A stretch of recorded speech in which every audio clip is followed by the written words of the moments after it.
ただいま。やっぱ手袋持ってけばよかった。飲む？俺ちょっと意識してた。疑ってる？俺たちが付き合ってることは言ったんだよね。どうして？じゃあ俺から言おっか。どうして？早い方がよくない？分かった。どうして言ってくれなかったの？だったらなおさら早く言った方がよかった。黙ってたら先に行けなくなるんだし。黙ってる優しさの方が残酷だと思うよ。私たちって何？俺たちの話じゃないの？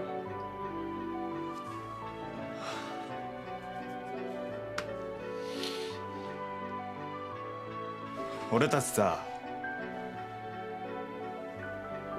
しばらく会うのやめない？